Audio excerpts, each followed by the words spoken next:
আজকের গল্প খাজিদা পারভিনের লেখা অবাধ্য মন পাখি। অভ্র কিছু না বলেই হাতের হেলমেটটা টেবিলের উপর রাখলো। তারপর বলা শুরু করলো, মিসেস রেহানা ম্যাডাম, শান্ত হন। আপনি তো অন্যের টাকার এসি গাড়ি আর দামি পারফিউমের ওপর কখনো ওঠেনি, তাই খাঁটি মাটির সুগন্ধ আপনার সহ্য হচ্ছে না। আর ছোট লোকদের কথা বলছেন? সুইপাররা যদি ড্রেন পরিষ্কার না রাখতো তবে আপনার ওই লাখ টাকার ময়দা মাখা মুখ ধোয়া পানি জমে গন্ধ চারিদিকে ছড়াতো। রেহানা বেগম রাগে মুখ কালো করে অন্যদিকে মুখ ফেরালো।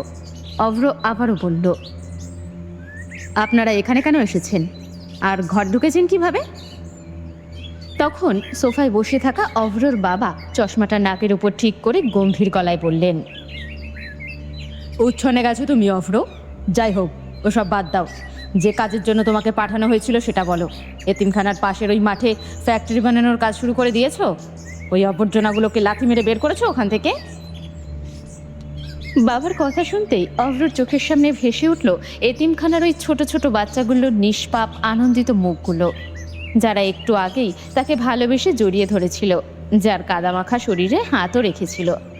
আর ভেসে উঠল নিশার সেই খ্যাপাটে কিন্তু বাচ্চাদের জন্য নরম হওয়া চোখ দুটো।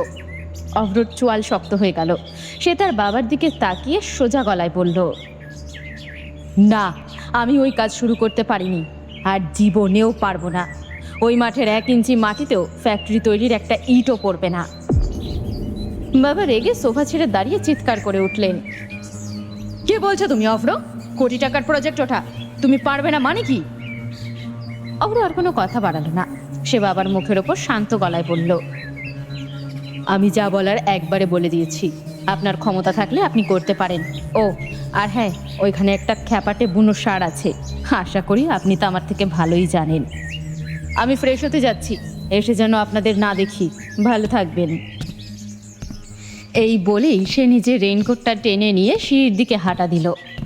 রেহানা বেগম তার বাবা পেছনের আগে ফুঁসতে ফুঁসতে সেখান থেকে বেরিয়ে চলে গেল। বিকেলের আকাশটা তখনও মেঘলা, তবে বৃষ্টি একটু কমে এসে ফুরফুরে ঠান্ডা বাতাস বইছে। থানার এক কোণে নিজের সরকারি জিপ গাড়িটার গায়ে হেলান দিয়ে দাঁড়িয়েছিলেন ইন্সপেক্টর আব্রাহাম। আঙ্গুলের ফাঁকে জ্বলন্ত সিগারেট, ঠোঁট দিয়ে গল গল করে ধোঁয়া ছাড়তে ছাড়তে তিনি অপলক দৃষ্টিতে তাকিয়ে আছেন সামনের রাস্তার দিকে। কিন্তু আব্রাহামের মাথায় তখন ঘুরছিল একটা নাম, নিশা মল্লিক। তার ছোটবেলার ভালোবাসা, তার জঙ্গলি বাঘিনী। তার কথা মনে পড়লেই আব্রাহামের বুকটা কেমন যেন করে ওঠে। মনে মনে ভাবছেন নিশাকে সে কিভাবে নিজের মনের ভেতরের খাঁটি ভালোবাসার কথাটা জানাবে। নিশা কি মানবে? আব্রাহাম সিগারেটে আরেকটা টান দিয়ে ছাইটা ঝেড়ে একাই আপন মনে হেসে উঠলেন। তারপর আকাশের দিকে ধোঁয়া উড়িয়ে স্বগতোক্তি করলেন, আরে ধুর, দুনিয়ার সব মেয়ের জন্য না হয় আব্রাহামের এই শক্তপোক্ত দেহটা, কিন্তু এই মনটা তো শুধু আমার নিশা পাখির জন্যই বরাদ্দ। দেহ সবার, মন নিশার। এই বলে তিনি জিপের বডিটায় হাত রেখে একগাল হাসলেন। স্যার! ঠিক তখনই পেছন থেকে একটা তীক্ষ্ণ নারী কণ্ঠের ডাক শুনে আব্রাহামের চিন্তার সুতো ছিঁড়ে গেল। তিনি হাসি মুখটা নিয়ে যেমন চট করে পিছনে ঘুরলেন, পরক্ষণেই তার মুখের রক্ত যেন 1 সেকেন্ডে জমাট বেঁধে গেল। সামনে দাঁড়িয়ে আছে এক তরুণী পুলিশ অফিসার, ছিপছিপে গরম, গায়ে ইউনিফর্ম, মাথায় টুপি, আর সবচেয়ে বড় ধাক্কাটা লাগলো তার নেম প্লেটের দিকে তাকিয়ে। সেখানে লেখা রয়েছে শায়লা। মেয়েটি একদম প্রফেশনাল পুলিশ কায়দার বুটজোড়া একসাথে ঠুকে একটা স্যালুট দিল। I'm sub inspector Shaila sir, headquarter থেকে বদলি হয়ে আজই এই থানায় জয়েন করলাম। This is my joining letter. আব্রাহামের আঙ্গুলের ফাঁক থেকে জ্বলন্ত সিগারেটটা টুপ করে মাটিতে পড়ে গেল। তার কপালে বিন্দু বিন্দু ঘাম জমে উঠল। শায়লার হাত থেকে কাগজগুলো উল্টে পাল্টে দেখে সব ঠিকই আছে। তখন তার মাথায় একটাই প্রশ্ন ঘুরছে, শায়লা তো আজ জয়েন করেছে, তাহলে গত 3 দিন আগে যে শায়লা নামে জয়েন হলো তার সাথে থাকলো, তাহলে সে কে? আব্রাহামের পায়ের তলা থেকে যেন মাটি সরে যাচ্ছে। কি হচ্ছে এসব তার সাথে? সে কি কোনো বড় চক্রান্তের শিকার হলেও কে করলো এইসব? নিশা রুমে ঢুকেই সে কোনো মতে শাওয়ারের নিচে দাঁড়িয়ে কাদাগুলো ধুয়ে নিল। কিন্তু ওয়াশরুম থেকে বের হতেই তার পুরো শরীর কাঁপতে শুরু করলো। দাঁতে দাঁত লেগে ঠকঠকানি শুরু হয়ে গেছে। নিশা ফ্যানটা বন্ধ করে দিয়ে সোজা কম্বলের ভেতর সেধিয়ে গেল। কিছুক্ষণের মধ্যেই গা পুড়ে ধুম জ্বর চলে এলো। জ্বর নিয়ে সে কম্বলের ওম খুঁজে নিজেকে গুটিয়ে রাখলো। জাহানারা বেগম রান্নাঘর থেকে কড়া করে 1 কাপ আদা লেবুর চা বানিয়ে নিশার ঘরে ঢুকলেন। নিশার কপালে হাত দিয়ে তিনি চমকে উঠলেন, বিরক্তি নিয়ে বললেন, কোন কামড়া নিয়ে উঠছিল যে কাদার মধ্যে ফুটবল খেলতে গেলি? তিনি টেবিলের ওপর চায়ের কাপটা নামিয়ে রাখলেন। তবে ঘর থেকে বের হয়ে যাওয়ার ঠিক আগের মুহূর্তে জাহানারা বেগম দরজার গোড়ায় থমকে দাঁড়ালেন। মুখটা গম্ভীর হয়ে গেল। পেছনে ফিরে নিশার দিকে তাকিয়ে তিনি নিচু গলায় জিজ্ঞেস করলেন, এই আব্রাহাম ক্রুশ কে? এ কি সে?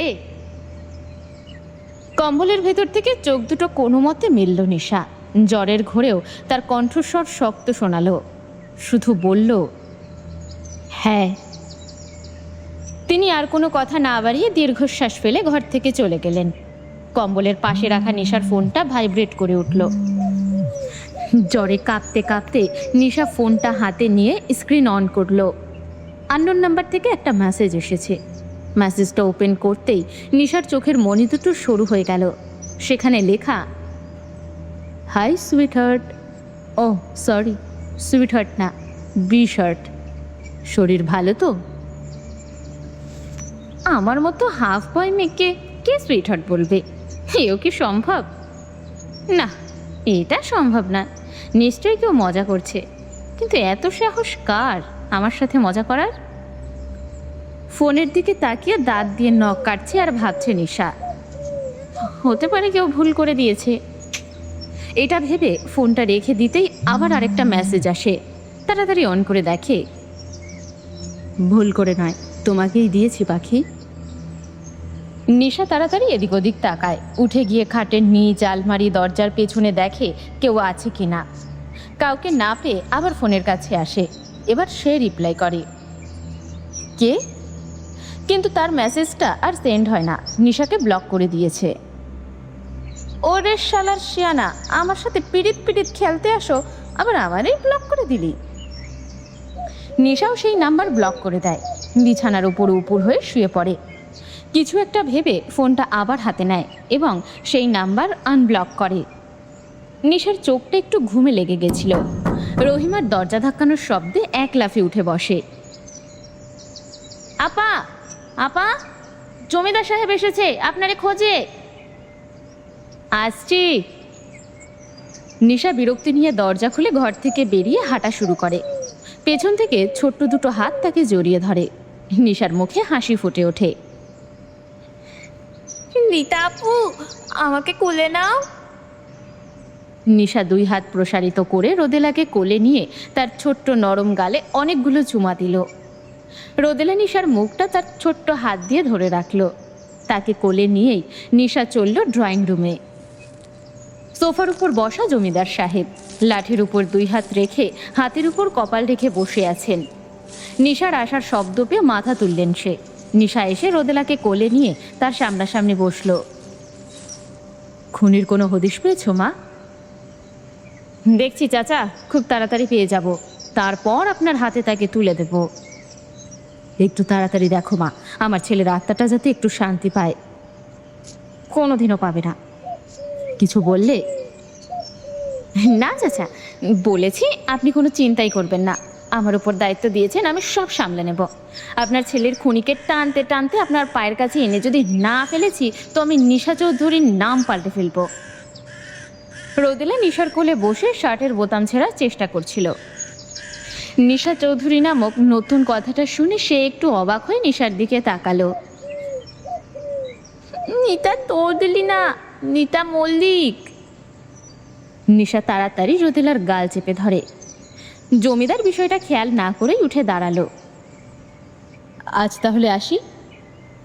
হ্যাঁ আসুন, সাবধানে যাবেন, যাতে বাড়ি যাওয়ার আগে উপরওয়ালার কাছে চলে যান।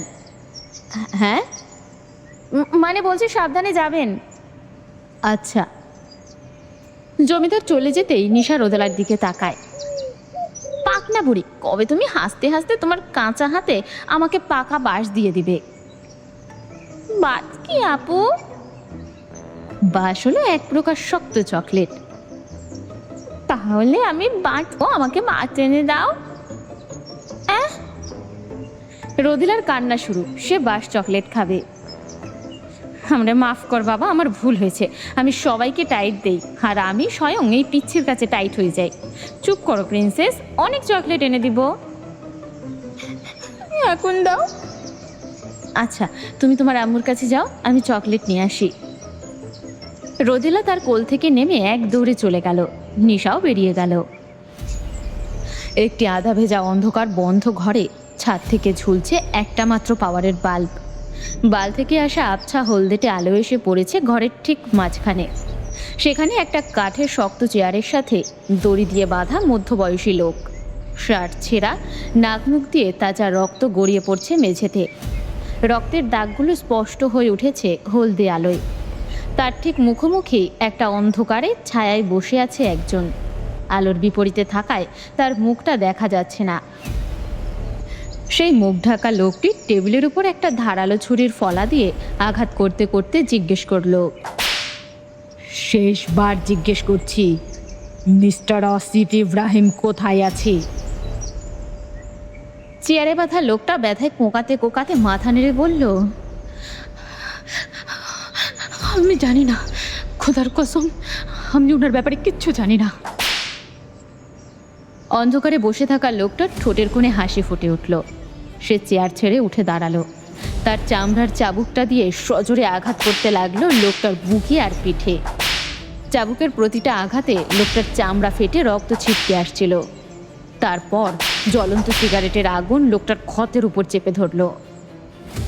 লোকটার বুক ফাটা আর্তনাদ আর চিৎকারে সেই বন্ধ ঘরের দেওয়ালগুলো যেন কেঁপে কেঁপে উঠতে লাগলো। চরম পৈশাসিক নির্যাতন সহ্য করতে না পেরে মধ্যবয়সী লোকটা ফুপিয়ে কেঁদে উঠল। সে আর পারছিল না।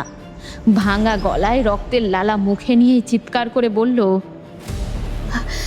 থামুন, আমি বলছি, সব বলছি। মুখ ঢাকা লোকটা সিগারেট ফেলে একটু ঝুঁকে লোকটার চুলের মুঠি ধরে মাথাটা পেছনের দিকে টেনে ধরল। বল। লোকটা হাঁপাতে হাঁপাতে বলল, উনি এখন বাংলাদেশে নেই, উনি আমেরিকায় আছেন। সেখানে লস অ্যাঞ্জেলেসের একটা সেফ হাউসে আছেন। তবে কিছুদিনের মধ্যেই ওনার বাংলাদেশে ফিরে আসার কথা আছে। এখানকার পরিস্থিতি কেমন সেসব বোঝার জন্য উনি নিজের ছেলে ইন্সপেক্টর আব্রাহাম ক্রুশকে আগে পাঠিয়েছেন। অন্ধকারের ভেতর বাদামি চোখ দুটো ক্ষণিকের জন্য চকমক করে উঠল। আসিফ ইব্রাহিমের ছেলে খোদ পুলিশ অফিসার হয়ে এই শহরে এসেছে। লোকটার চুল ছেড়ে দিয়ে সে সোজা হয়ে দাঁড়ালো। তারপর সেই নিস্তব্ধ অন্ধকার বন্ধ ঘরটা কাঁপিয়ে অট্টহাসিতে মেতে উঠল। তার হিংস্র হাসির শব্দে যেন পুরো ঘরের বাতাস ভারী হয়ে উঠল। আমি সব বলে দিয়েছি, এখন আমাকে ছেড়ে দিন। তোকে তো মরতেই হবে, আমার হাতে হোক বা অন্য একজনের হাতে। তাকে আমি আবার কষ্ট দিতে চাই না, তার কাজটা না হয় আমিই করে দিই। পকেট থেকে গান বের করে সোজা মাঝবয়সী লোকটার মাথায় শুট করল। এই, কে আছিস? লাশটা রাতে নিয়ে হাইওয়ের পাশে ফেলে দিয়ে আসবি, যাতে সকালে সবার নজরে পড়ে, বিশেষ করে একজন মানুষের নজরে পড়ে। লোকটা ঘর থেকে বেরিয়ে গেল। দুইজন মুখ ঢাকা লোক এসে সেই মৃত মধ্যবয়সী লোকটার লাশ বস্তায় ভরে নিল। এখন রাত হওয়ার অপেক্ষা। সবেমাত্র সন্ধ্যা নেমেছে। বিকেলের মেঘলা আকাশটা আরও ঘনীভূত হয়ে এখন পুরো চারপাশকে এক অদ্ভুত থমথমে অন্ধকারে ঢেকে দিয়েছে। বৃষ্টির বেগ কমলেও টিপ টিপ করে পানি পড়া এখনও থামেনি। রাস্তার ল্যাম্পপোস্টের হলুদ আলোটা কাদার পানিতে প্রতিফলিত হয়ে এক মায়াবী রহস্যময় পরিবেশ তৈরি করেছে। নিশা একটা ফ্ল্যাটের দরজার সামনে দাঁড়িয়ে তার শক্ত হাতটা দিয়ে কাঠের দরজার সজোরে ধাক্কা মারতে লাগলো। সে দাঁত কিরমির করে চেঁচিয়ে উঠল, হ্যাঁ চরিত্রহীনা, দরজা খোল। ভেতরে বসে কোন পুরুষের সাথে লুতুপুতু করছিস শুনি? দরজা খোল বলছি, নইলে আজ আমি লাথি মেরে তোর এই আঁখড়া একদম ভেঙে গুড়িয়ে দেব। নিশার একটানা গালি আর ধাক্কানির পর অবশেষে ভেতর থেকে লক খোলার শব্দ হলো। ধীরে ধীরে দরজাটা খুলে যেতেই নিশার সামনে এসে দাঁড়ালো এক অপরূপা তরুণী। পরনে তার অত্যন্ত ছোট একটা সিল্কের নাইটি, চুলগুলো পিঠের উপর আলগা করে ছড়ানো, চোখে মুখে এক ধরনের অলস খামুকতার ছোঁয়া। সামনে থেকে সর তেমনি বলে নিশা মেয়েটাকে এক হাত দিয়ে সজোরে ধাক্কা মেরে সরিয়ে দিল।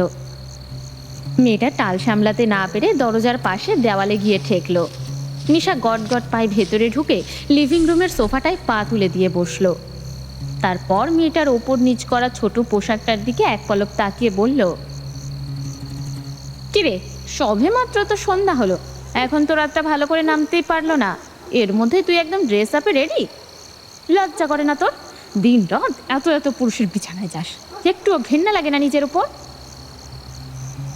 সামনে দাঁড়িয়ে থাকা এই মেয়েটি মারিয়া, যে নিশার বিশ্বস্ত মানুষদের মধ্যে একজন, এবং নিশার কথা মতো সে গিয়েছিল সাব ইন্সপেক্টর শায়লা সেচে, জাল আইডি কার্ড নিয়ে গত 3 দিন ধরে আব্রাহামকে নিজের রূপের জালে বন্দি করে রেখেছিল।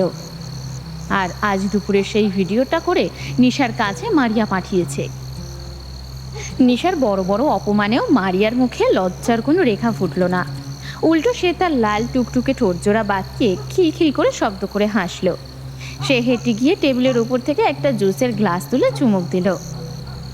তারপর চুলগুলো এক হাত দিয়ে পেছনে সরিয়ে নিশার কাছে এসে নিশার কানের লতিতে চুল গুজে দিয়ে নিশার মুখের কাছে মুখ নিয়ে বলল, নিশা বেবি, আমার জান, ইস, তুমি যদি সত্যি সত্যি ছেলে হতে, উপরওয়ালার কসম এই মারিয়া শুধু তোমার হয়ে থাকতো।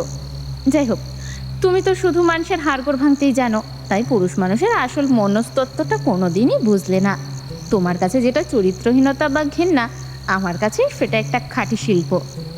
কোটিপতি ব্যবসায়ী হোক আর আব্রাহামের মতো তেদর পুলিশ অফিসারই হোক, আমার এই এক নজর চাহনি আর একটুখানি হাসির জাদুতে তারা সবাই পায়ের কাছে এসে পোষা বিড়ালের মতো বসে থাকে।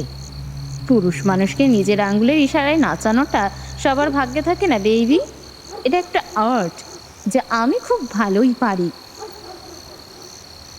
মারিয়া তার নাইটির কোণটা আলতো করে টেনে ধরে একটা পজ দিয়ে গর্বের সাথে জবাব দিল, তুমি আমাকে যতই অপমান করো না কেন নিশা মল্লিক, আমি তো আমার এই রূপ আর আর্ট নিয়ে চরম প্রাউড ফিল করি। আজ আমার এই আর্টের জন্যই শুধু আমি একা নই, তোমারও প্রাউড ফিল করা উচিত। মারিয়ার নির্লজ্জ জবাব শুনে নিশা সোফায় বসে নিজের কপালটা চাপড়ালো, কিন্তু মনে মনে স্বীকার করলো, মারিয়া চরিত্রহীন হতে পারে, কিন্তু কাজের বেলায় সে আসলেই এক পিস ওস্তাদ বাজিকর। রাতে খাওয়া দাওয়া শেষ করে নিশা সবে মাত্র লাইট অফ করে ঘুমানোর উদ্দেশ্যে চোখ বন্ধ করেছে, কিন্তু ঘুম আসছে না। হুট করে উঠে আবার লাইট অন করে ফোনটা অন করলো। সে অপরিচিত নাম্বারটা চেক করলো আর কোনো মেসেজ এসেছে কিনা দেখার জন্য। ফোন অন করার সাথে সাথেই মেসেজ এলো, কে ব্লু শার্ট, আমাকে ছাড়া ঘুম আসছে না? আমারও আসছে না, ইচ্ছে করছে তোমাকে জাপটে ধরে একটা ঘুম দেই। একবার ধরলে কিন্তু আমার হাত থেকে আর ছাড়া পাবে না। তোমার জন্য একটা সারপ্রাইজ আছে, সকালে দেখতে পাবে। নিশা ফোনে টাইপ করলো, কে তুই? সেন্ড করলো, কিন্তু হলো না, আবারও ব্লক করে দিয়েছে। নিশার অনেক রাগ হচ্ছে। কে এই জানোয়ার, কত বড় সাহস এই নিশা মল্লিকের সাথে ঢং করে? তুই যেই হোস, তোকে যদি একবার পাই, তোর সাহস বের করে আমি পানি দিয়ে গুলিয়ে কুত্তাকে দিয়ে খাওয়াবো। কুত্তার কথা মনে পড়তে নিশা একটু থমকে গেল। দ্রুত পায়ে বিছানা থেকে নেমে রান্নাঘরে গিয়ে ফ্রিজ থেকে অনেকখানি মাংস নিল। সদর দরজা থেকে বেরিয়ে বাড়ির পেছনের দিকটায় চলে গেল। আশেপাশে তাকিয়ে একটা দেওয়ালে হাত দিয়ে বাম পাশে জোরে ঠেলা দিতেই তা সরে গেল। একটা লোহার দরজা প্রকট হলো সামনে। পকেট থেকে চাবি বের করে তালা খুলে ভেতরে প্রবেশ করলো। লোহার দরজাটা খোলার কর্কশ শব্দে অন্ধকারের বুক চিরে দুটো চোখ হঠাৎ জ্বলে উঠল। নিভু নিভু হালকা আলোয় সেই চোখের মণি দুটো হিংস্র হলদেটে আভায় চকচক করে উঠছে, তবে তা কোনো সাধারণ পশুর নয়। নিশা ঘরের ভেতরে পা রাখতেই অন্ধকারের গভীর থেকে একটা ভারী নিঃশ্বাসের শব্দ ভেসে এলো। নিশা ঠোঁটের কোণে এক চিলতে বাঁকা হাসি ফুটিয়ে দরজা ভেতর থেকে বন্ধ করে লাইট জ্বালাতে জ্বালাতে গম্ভীর গলায় ডাকলো, রুদ্রাক্ষ। নামটা উচ্চারণ হওয়া মাত্রই সেই অন্ধকার কামরা কাঁপিয়ে এক ভয়াবহ বুক কাঁপানো গর্জন শোনা গেল। সেই গর্জনের শব্দে সাধারণ কোনো মানুষের কলিজা শুকিয়ে যেতে পারে, কিন্তু এই ভয়ঙ্কর গর্জনটাই নিশা মল্লিকের সবচেয়ে প্রিয়। লাইট অন করে সামনে তাকিয়ে নিঃশব্দে একটা হাসি দিল। নিশা এগিয়ে গিয়ে মাংসের বড় টুকরোগুলো রুদ্রাক্ষের সামনে ছুড়ে দিল। রুদ্রাক্ষ এক ঝটকায় মাংসটা কামড়ে ধরে নিশার দিকে তাকালো। নিশা রুদ্রাক্ষের বিশাল চওড়া মাথায় হাত বুলিয়ে দিতে দিতে হিংস্র গলায় বলল, তোর খিদে আজ একটু বেশিই দেখছি। রুদ্রাক্ষ, মানুষ খাবি? না, মানুষ না, একদম মানুষের মতো দেখতে কিছু পশু আছে, তাদের দিব তোর সামনে, ছিঁড়ে ছিঁড়ে মজা করে খাবি, কেমন? রুদ্রাক্ষ মাংস চিবানো থামিয়ে মাথাটা নিশার গায়ে ঘষে দিল, প্রকাশ করলো সে নিশার প্রতিটি হিংস্র কথার সাথে একমত।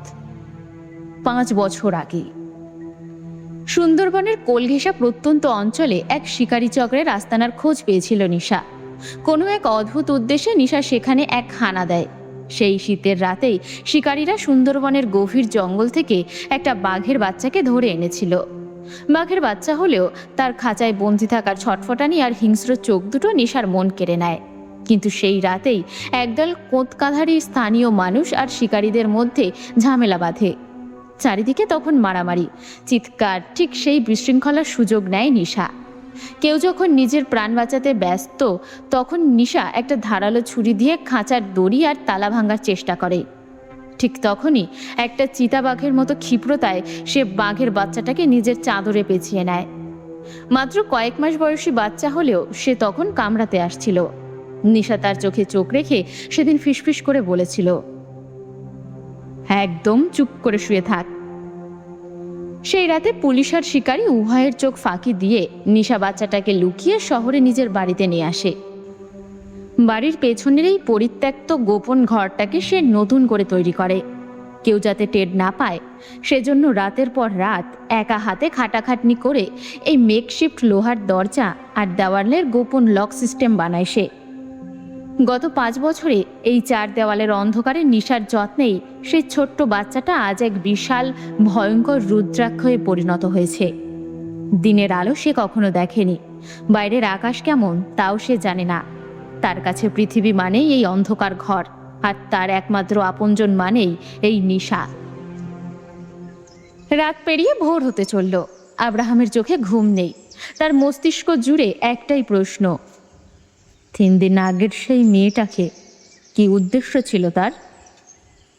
বিষয়টা এমন না যে এই প্রথম সে কোনো মেয়ের সাথে ছিল, আগে বহু মেয়ের সাথে সে রাত কাটিয়েছে, কিন্তু এমন চিন্তায় পড়তে হয়নি তাকে।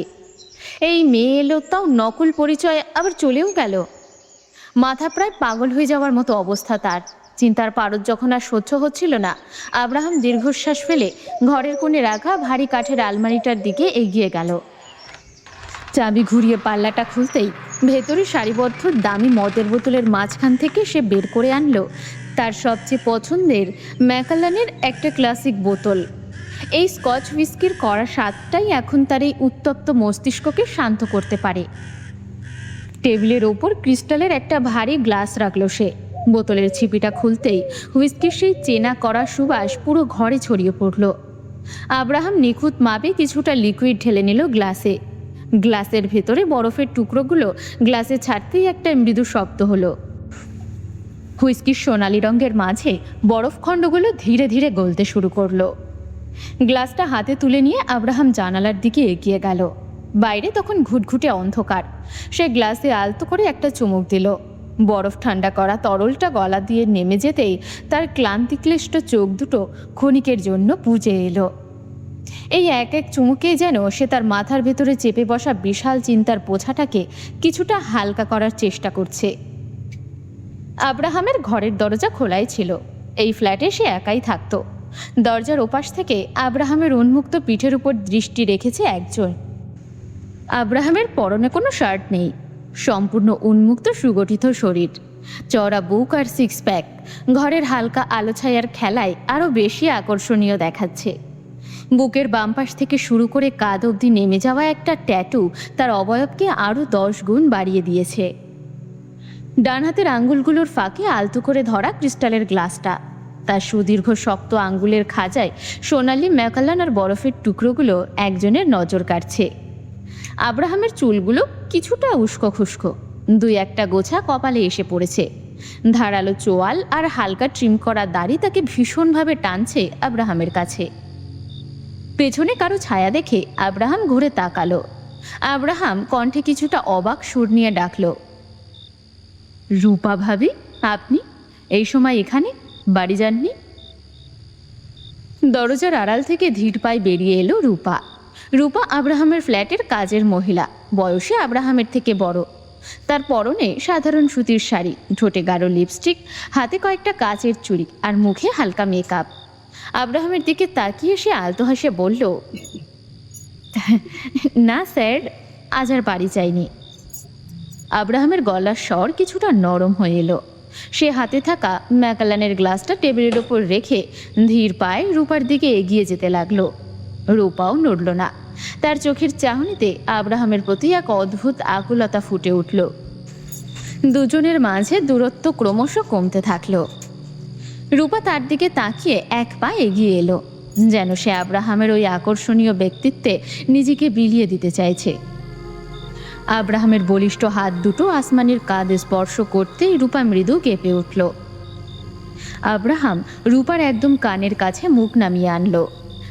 তার কড়া গন্ধ আর তপ্ত নিঃশ্বাস রূপার ঘাড়ে আছড়ে পড়তেই রূপাও চোখ দুটো বুজে ফেলল। আব্রাহাম তার গম্ভীর খসখসে গলায় ফিসফিস করে বলল,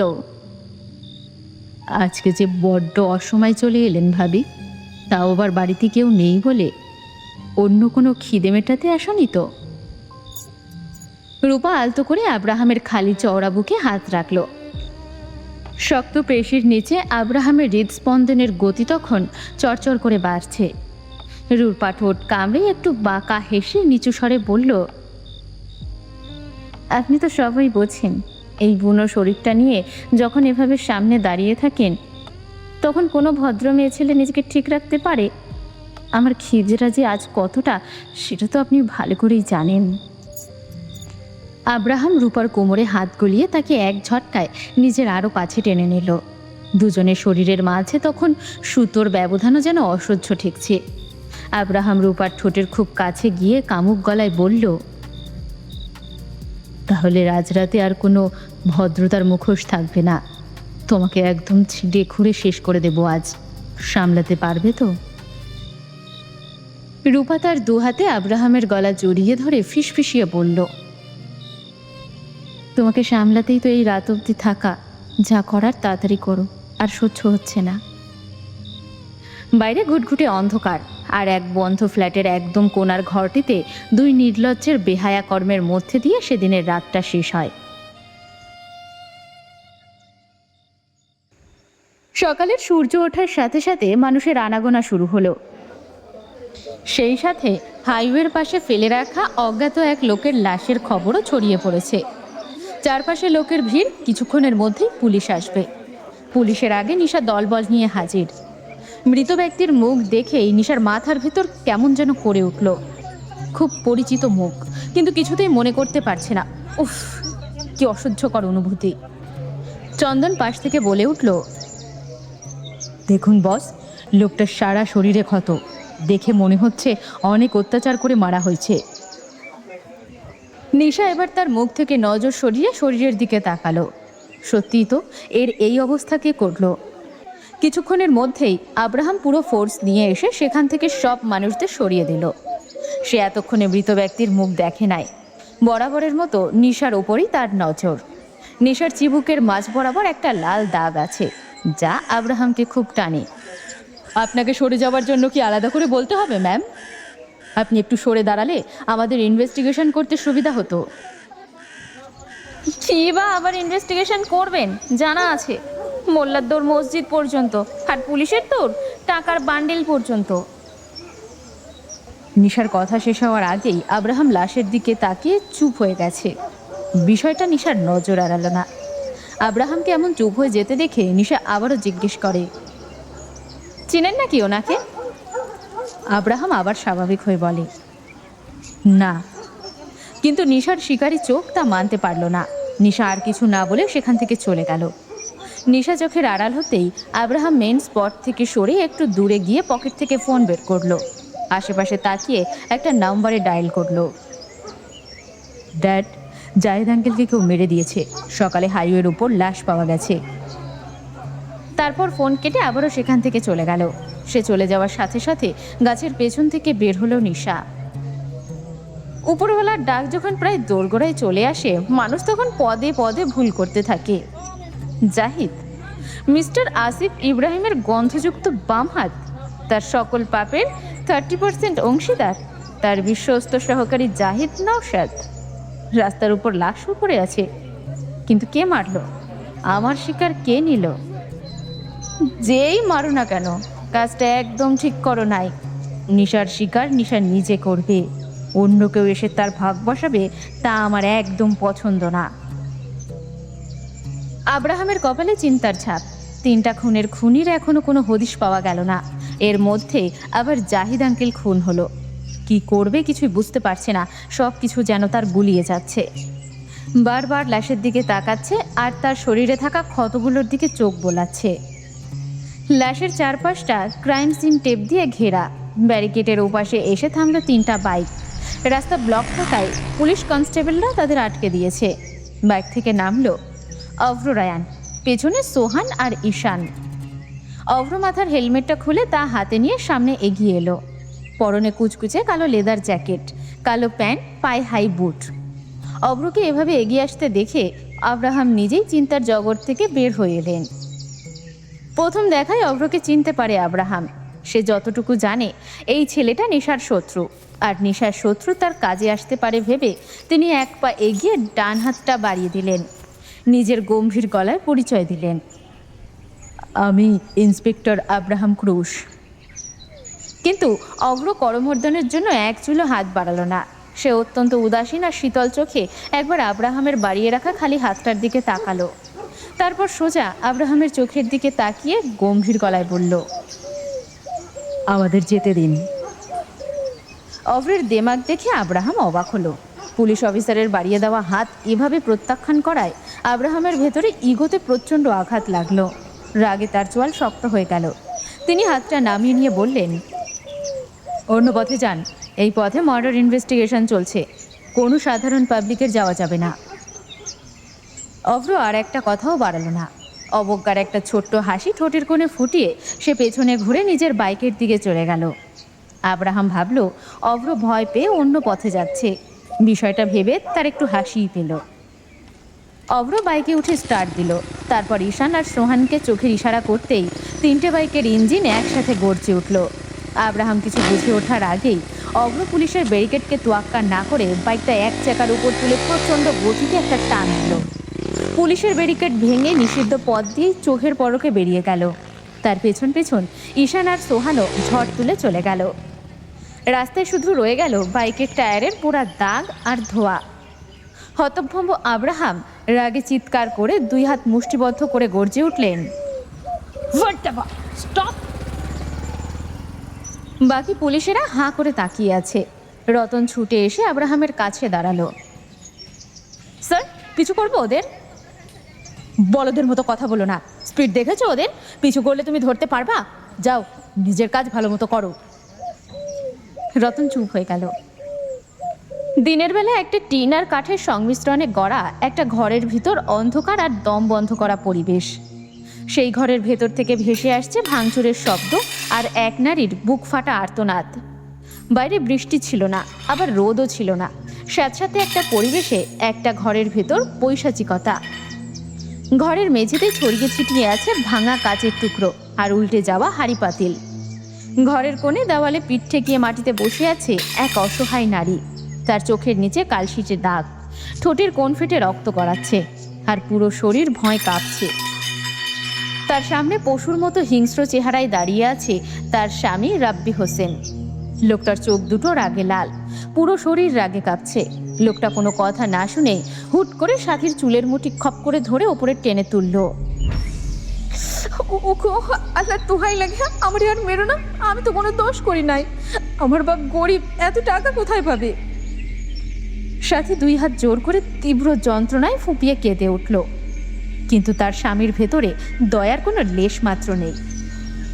সে গালিগালাজ করতে করতে সজোরে একটা চর কষালো সাথীর গালে। চরের শব্দটা পুরো ঘরে প্রতিধ্বনিত হলো। সে ছিটকে গিয়ে মেঝেতে থাকা কাচের টুকরোগুলোর ওপর পড়ল। কাচের তীক্ষ্ণ কোণগুলো তার চামড়া ফুঁড়ে রক্ত বের করে আনলো। রাব্বি সেখানেই থামলো না। সে নিজের কোমর থেকে চামড়ার বেল্টটা টেনে খুলে নিল। তারপর পশুর মতো হাত চালিয়ে বেল্ট দিয়ে এলোপাথারি পিটাতে লাগলো সাথীর পিঠে আর ঘাড়ে। প্রতিবার বেল্টের আঘাতে সাথীর গায়ের চামড়া ফেটে যাচ্ছিল, আর সে তীব্র ব্যথায় চিৎকার করে মেঝেতে কড়াকড়ি খাচ্ছিল। সে বারবার তার স্বামীর পা জড়িয়ে ধরার চেষ্টা করছিল, কিন্তু রাব্বি তাকে লাথি মেরে সরিয়ে দিয়ে আবার বেল্ট উঁচিয়ে ধরল। সাথীর অসহায় কান্নার আওয়াজ আস্তে আস্তে দুর্বল হয়ে আসছিল। সে প্রায় অচেতন হয়ে মাটিতে পড়ে রইল। রাব্বি হাঁপাতে হাঁপাতে লাল চোখে তার দিকে তাকিয়ে বলল, যেহেতু টাকা আনতে পারবি না তো তোকে বাঁচিয়ে রেখে কি লাভ? আজ তোকে মেরেই ফেলবো, দেখি তোকে বাঁচাতে কোন বাপের বেটা আসে। বাপের বেটা না, কয়েক বাপের বেটি এসেছে। হঠাৎ অন্য কারো গলার স্বর শুনে রাব্বি তাড়াতাড়ি সামনে তাকালো। সামনে নিশা, আর তার পেছনে অনেকজন মহিলা দাঁড়ানো। সবার হাতে ঝাড়ু, সবার মুখে রাগ স্পষ্ট। এক দুজনকে একসাথে দেখে রাব্বি সত্যি ভয় পেয়ে সাথীকে ছেড়ে দিয়ে একটু পিছিয়ে দাঁড়ালো। নিশার পাশে থাকা তার 10 বছরের ছোট ছেলেকে দেখে বুঝতে পারলো নিশাকে কে খবর দিয়েছে। চন্দন, চেয়ার আন আর চানাচুর দে। আর তোমরা রাব্বি মিয়াকে একটু শিখিয়ে দাও কিভাবে সংসার করতে হয়। ক্ষিপ্ত মহিলারা ঝড়ের বেগে ছুটে গিয়ে রাব্বিকে ইচ্ছে মতো মারছে। চন্দন তাড়াতাড়ি একটা চেয়ার এনে নিশাকে বসতে দিল, আর পকেট থেকে চানাচুরের প্যাকেটটা বের করে দিল। চন্দনের কাছে সব সময় খাবার জন্য কিছু না কিছু থাকে। তাকে চেক করলে বিভিন্ন জায়গা থেকে বিভিন্ন পদের খাবার জিনিস পাওয়া যায়।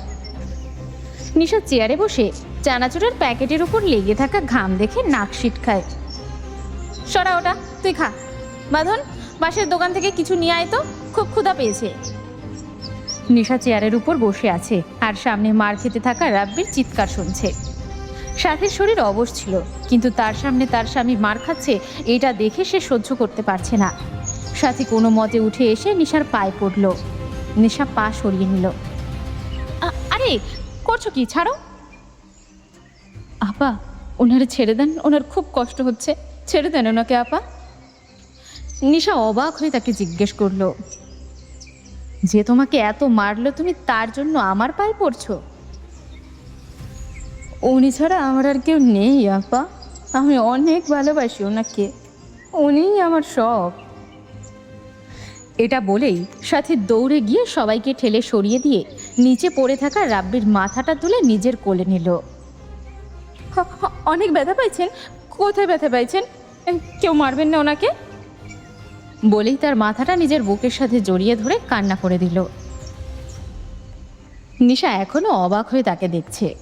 নিশার থেকে বেশি অবাক রাব্বি নিচে। সে যাকে এত মারলো সে তার জন্য নিশার পায়ে পড়ল। বিষয়টা তার কেমন যেন লাগছে।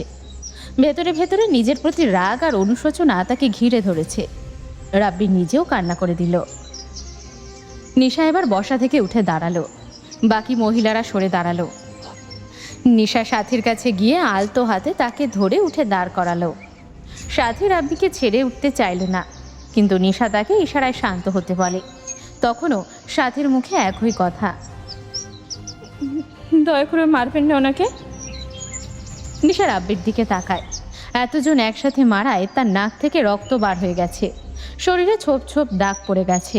কোনো মতে উঠে বসে সে মাথা নিচু করে আছে। দেখ কুত্তার বাচ্চা, ভালো করে দেখ, তুই কাকে অমানুষের মতো মারলি? তোর শরীরে ব্যথা আছে, এই মেয়েটার শরীরে ব্যথা নেই? এক বুক ভরসা আর স্বপ্ন নিয়ে যে মেয়েটা তোর মতো একটা অচেনা মানুষের হাত ধরে নতুন একটা ঘরে এলো, তার পুরো পৃথিবীটাই আবর্তিত হলো তোকে ঘিরে, বিনিময় তুই কি দিলি? নিশা একটু থেমে আবার বলতে শুরু করে, একজন স্বামী হলো তার স্ত্রীর রক্ষক, কিন্তু সেই রক্ষকই যখন ভক্ষক হয়ে ওঠে, ঘরের চার দেওয়াল যখন ভালোবাসার নিজ না হয়ে একটা কসাইখানায় পরিণত হয়, তখন সেই নারীর পায়ের তলা থেকে পুরো দুনিয়াটা সরে যায়। সে না পারে মুখ ফুটে কাউকে নিজের অপমানের কথা বলতে, কারণ সমাজের লোক হাসাহাসি করবে এই ভয়। হাট না পারে নিজের বাপের বাড়িতে ফিরে গিয়ে বোঝা হতে। রাব্বি তখন উঠে সাথীর পা জড়িয়ে ধরে কান্না করে দেয়। আমাকে মাফ করে দাও, আমার অনেক বড় ভুল হয়ে গেছে। সাথে তাড়াতাড়ি তাকে পা থেকে তুলে সালাম করে। ছি ছি, কি করছেন আপনি? পাপ হবে তো আমার। পাশে দাঁড়ানো সব মহিলারা নিশার বলা কথায় খুব খুশি হয়ে তাকে অনেক প্রশংসা করলো। নিশা পকেট থেকে কিছু টাকা বের করে রাব্বির হাতে দিয়ে চলে আসে। চন্দন অনেকক্ষণ ধরে তার পিছু পিছু হাঁটছে আর একটা কথা জিজ্ঞেস করার জন্য অনেক চেষ্টা করছে, কিন্তু ভয় বলে উঠতে পারছে না। নিশা চায়ের দোকানে গিয়ে বসে। চন্দন ভয় ভয় বলে, একটা প্রশ্ন ছিল বস। বলে ফেলো চন্দন শেখ। আপনি এত ভালো ভালো কথা কোথা থেকে শিখলেন? কি সুন্দর করে বললেন, আহা, আমার প্রাণটা জুড়িয়ে গেল। আমি যদি কোনোদিন বিয়ে করি তো আমি আমার বউকে মাথায় তুলে রাখবো। পাশ থেকে বাঁধন বলে ওঠে, কিন্তু তোমাকে মেয়ে দেবে কে? এটা শুনতেই সবাই হেসে ফেলে। সবার হাসির মাত্রা আরও বেড়ে যায় যখন জানতে পারে নিশা সেখানে যাওয়ার আগে ফোনে থেকে ওই নীতি কথাগুলো বার করে পড়ে তারপরে গিয়ে বলেছে। নিশার ফোনে কল আসার শব্দে সবাই চুপ হয়ে গেল। নিশা ফোন রিসিভ করে। ওপাশ থেকে শোনা যায় নিশার উকিলের গলা। ম্যাম, এতিমখানার মাঠের ব্যাপারটা ক্লিয়ার করতে চাই। ওখানকার জমি নিয়ে যে মামলা চলছে তা একটা ফাইলকে কেন্দ্র করে। ওই ফাইলটা যদি একবার সরানো যায় তাহলে ওই জমি নিয়ে আর কোনো সমস্যা হবে না। বাকিটা আমি সামলে নিতে পারবো। কিন্তু সমস্যা হলো ফাইলটা আছে অভ্র রায়ানের কাছে, সেখান থেকে ওইটা সরানো একদম অসম্ভব। আচ্ছা, আমি একটু ভেবে দেখি। এটা বলে নিশা ফোন কেটে দিল। এখন কি করবেন বস? ভাবছি। তোরা কেউ আমাকে অভ্র রায়ানের ঠিকানা জোগাড় করে দিতে পারবি? বাঁধন পাশ থেকে হ্যাঁ বলে। চন্দন বলে ওঠে, ঠিকানা দিয়ে কী করবেন বস? ওর বাড়িতে থাকতে যাব। কিন্তু কি হিসেবে? কাজের লোক হিসেবে। বলেই নিশা হেসে ফেলে। সবাই অবাক হয়ে একসাথে বলে ওঠে, অ্যাঁ?